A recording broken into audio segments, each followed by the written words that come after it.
alasan mengapa pernikahan sesuku dilarang di Minangkabau.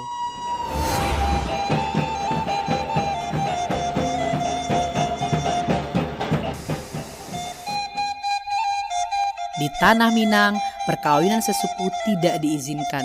Kendati beda kabupaten kota, kecamatan, desa atau jorong. Intinya, selagi mereka dalam adat Minangkabau satu suku, baik itu Pisang, Caniago, Oto, Sikumbang, Piliang, dan lain-lain, maka akan sulit melangsungkan sebuah pernikahan. Tentunya tidak sembarang para tokoh ulama Minangkabau membuat peraturan ini. Pastilah sudah mempertimbangkan sisi baik dan buruknya dan tidak melanggar perintah agama.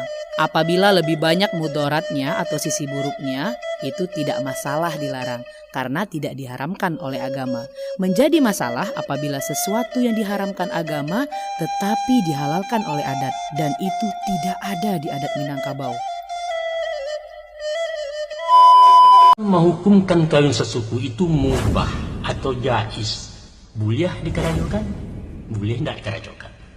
Di siko adat memilih satu di antara dua opsi itu, yaitu tidak mengarajokan. Kalau kita tahu sesuku dengan kita, sebaiknya kan kita hindari.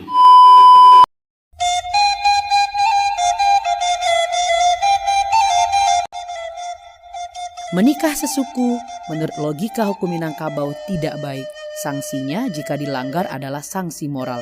Selain itu juga beredar mitos di Minangkabau yang sudah diyakini turun-temurun bahwa nikah sesuku akan membawa petaka dalam rumah tangga nantinya.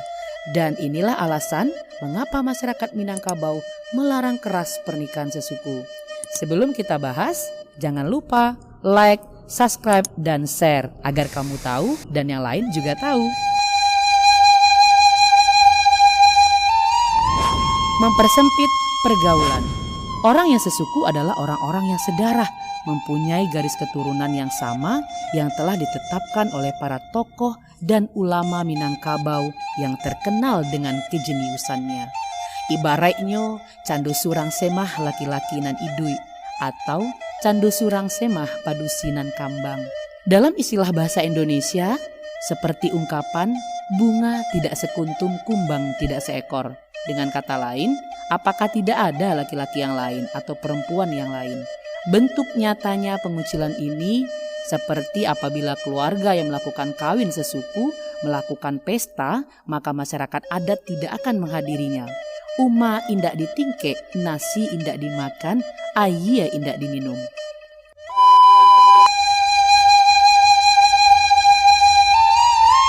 Menciptakan keturunan yang tidak berkualitas. Pemikiran nenek moyang orang Minang dalam menghasilkan keturunan yang berkualitas sudah jauh ada dengan adanya perkawinan silang dengan suku yang berbeda. Ilmu kedokteran mengatakan keturunan yang berkualitas apabila si keturunan dihasilkan dari orang tua yang tidak mempunyai hubungan darah sama sekali.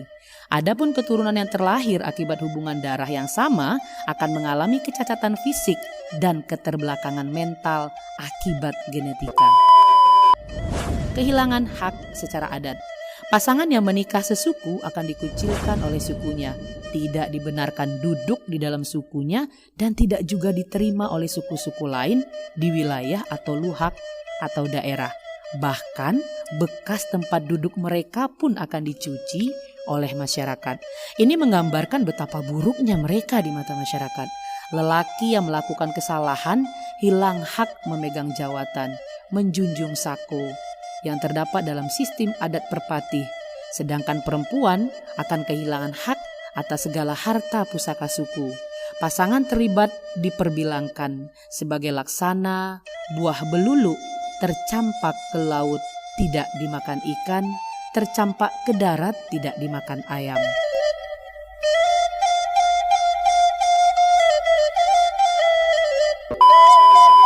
Membawa kerugian materi.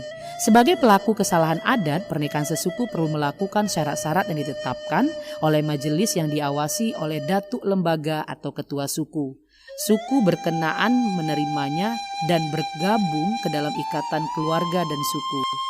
Nah, bagaimana menurut kalian sahabat?